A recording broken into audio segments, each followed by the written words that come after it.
Razumemo besede kanonizacija, ki sicer ni pravzaprav običajen pojem na področju literature. Že prihajamo k naslednji knjigi. Tu poleg je urednik dr. Marjan Dović. Naslov knjige je pa Kulturni svetniki in kanonizacija. Kaj pravzaprav pomeni, odkot ta koncept kulturnega svetništva? No, mogoče je res prav, da začnem z nekaj pojasnili o tem konceptu, ki je verjetno precej manj znan od kanonizacije. Tu lahko povem, da smo nekako do tega metaforičnega koncepta na nek način prišli.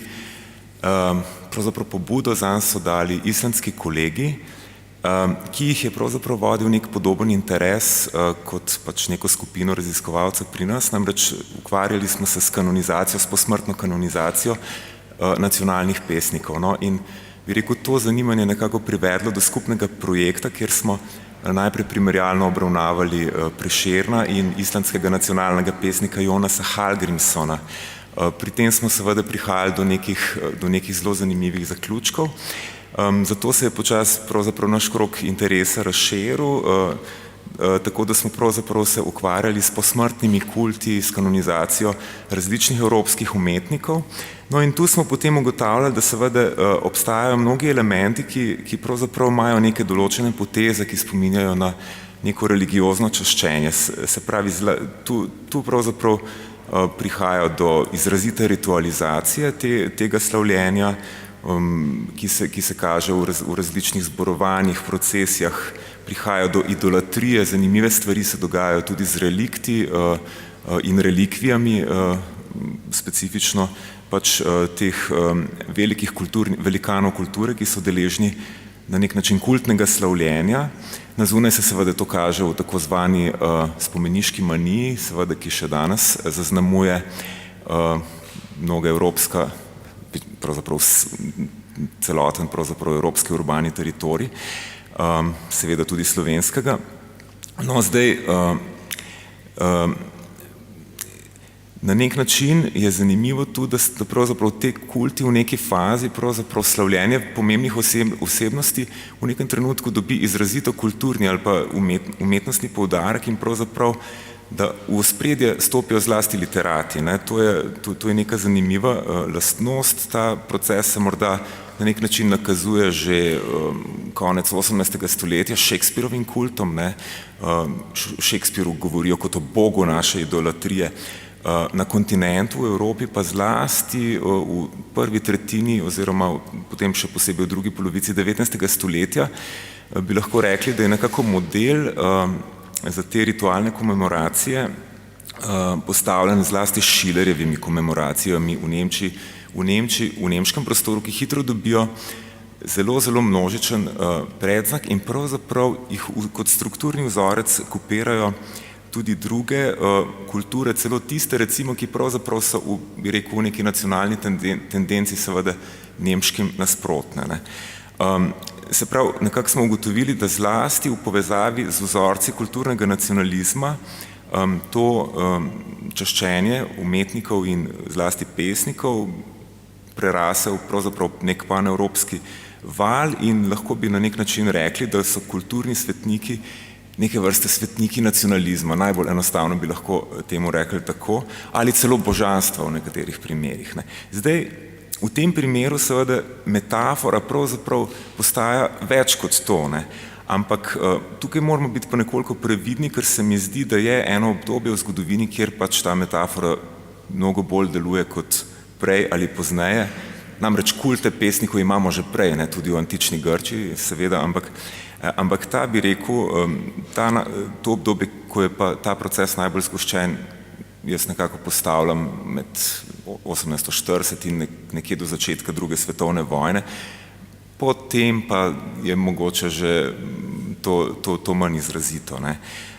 Zdaj, to zadevo nekoliko bolj podrobno pravzaprav in sam koncept raziskujeva s kolegom iz Islandije, s katerim sva ravno napisala pač knjigo o kulturnih svetnikih.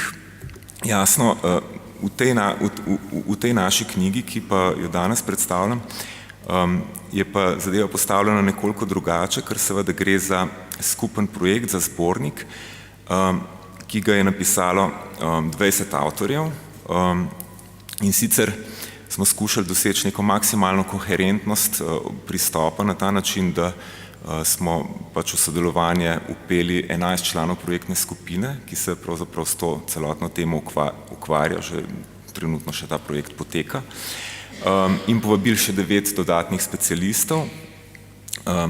O sami knjigi morda tole, razdeljena je v 4 sklope.